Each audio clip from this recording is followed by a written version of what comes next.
Thank you very much. It's a great honor to have Prime Minister Modi of India.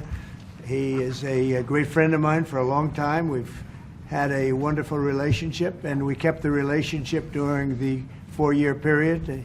The period that was a very interesting period indeed. I got to see how not to do things, and we've just started up again, and we have, I think, some very big things to talk about. Number one is they're going to be purchasing a lot of our oil and gas. We have more oil and gas than any other country in the world by far, and they need it, and we have it.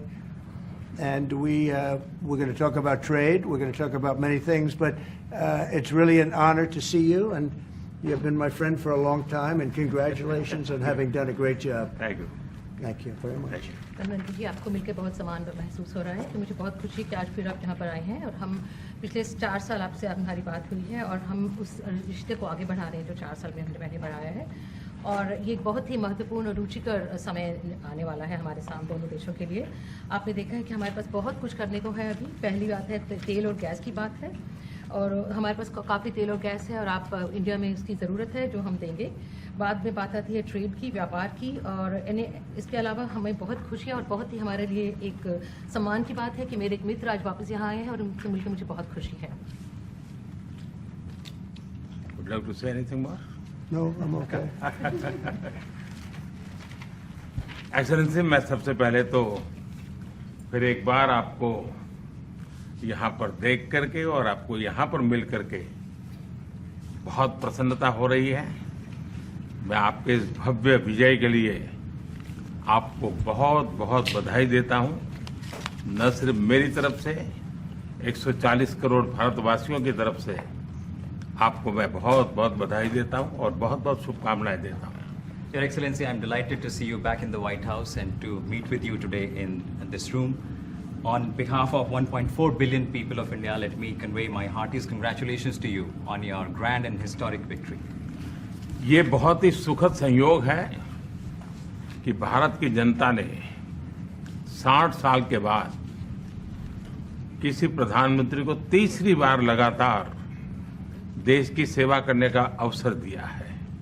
और मेरे लिए खुशी की बात है कि मुझे इस कार्यकाल में राष्ट्रपति ट्रंप के साथ फिर एक बार कार्य करने का अवसर मिला है। मैं कह सकता हूं कि राष्ट्रपति ट्रंप के पहले 4 वर्ष का मेरा जो अनुभव था, जो गर्मजोशी थी, जो उत्साह था, जो विश्वास था, वही गर्मजोशी, वही उत्साह, वही विश्वास के साथ हम फिर एक बार साथ मिलकर के आगे बढ़ेंगे। Last year, the people of India gave me the opportunity to serve them for the 3rd consecutive time, and it has happened in the history of India in the last 60 years for the first time. And in this term, I will have an opportunity to work with you over the next 4 years, and it's a great pleasure to see the two coincide.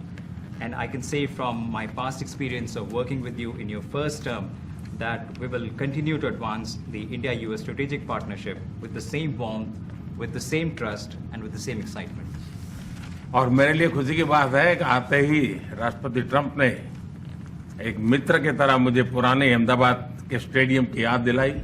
ये बात सही है कि Houston में howdy Modi और गुजरात में अहमदाबाद में नमस्ते ट्रंप, वो दो एक ऐसी बहुत बड़े विशाल कार्यक्रम रहे जिसकी गूंज आज भी भारत के हर कोने में सुनाई दे रही है। I'm happy that as soon as I entered this room, my friend reminded me of Ahmedabad and the cricket stadium where we held the big rally, and the events that we did, the mega events that we did in Ahmedabad, Namaste Trump, or the Howdy Modi in Houston. We had conveyed a very strong message of our friendship through those events, and the resounding echo of those events can be heard even today in India and the world. Bharat America संबंधों को प्रगाढ़ बनाने में, उसको एक नई ऊंचाई देने में और व्यापकता देने में राष्ट्रपति ट्रंप की पहली टर्म की बहुत बड़ी भूमिका रही है। और मुझे विश्वास है कि दूसरे टर्म में भी हम उसी गति से आगे बढ़ेंगे। Excellency, you've made immense personal contribution towards strengthening of our relations, towards making them more comprehensive and in attaining unprecedented heights in our relationship. And I firmly believe that in your second term, we will work with even more speed. और मैं जैसे भारत के नागरिकों को वादा किया है कि मैं तीसरे टर्म में 3 गुना गति से काम करूंगा, और मुझे विश्वास है कि राष्ट्रपति ट्रंप के साथ आने वाले 4 वर्ष हम भारत अमेरिका के संबंधों की गति में 2 गुना गति से काम करेंगे।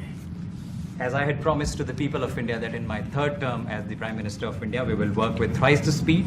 I firmly believe that with President Trump, during the next 4 years, during his second term, we will work with twice the speed that we did in the first term. मैं राष्ट्रपति ट्रंप से एक बात हमेशा अप्रिशिएट करता आया हूं, सीखता आया हूं कि वे राष्ट्रहित को सर्वोपरि रख करके काम करते हैं। राष्ट्रपति ट्रंप की तरह मुझे भी भारत के हितों को सर्वोपरि रखते हुए कार्य करना, ये मेरे लिए सौभाग्य की बात है। One thing that I deeply appreciate and I learned from President Trump is that he keeps the national interest supreme, and like him, I also keep the national interest of India at the top of everything else, and this has been my real fortune. राष्ट्रपति Trump की जब भी बात आती है तब make America great again हर किसी को याद आता है, हर किसी को उससे प्रेरणा मिलती है। वैसे ही भारत में विकसित भारत 2047, जब भारत की आजादी के 100 साल होंगे, तब तक भारत को विकसित बनाने के संकल्प के साथ 140 करोड़ देशवासियों का संकल्प, उसको आज नई गति मिल रही है, नई ऊर्जा मिल रही है। President Donald Trump and Make America Great Again are inseparable. Whenever we talk about President Trump, one has to talk about Make America Great Again. Similarly, that vision inspires everybody. Similarly, in India, we have the resolve of 1.4 billion people of India that by the time India reaches the 100th anniversary of its independence, we will make our country a developed country by 2047. And this is getting new speed and new resolve.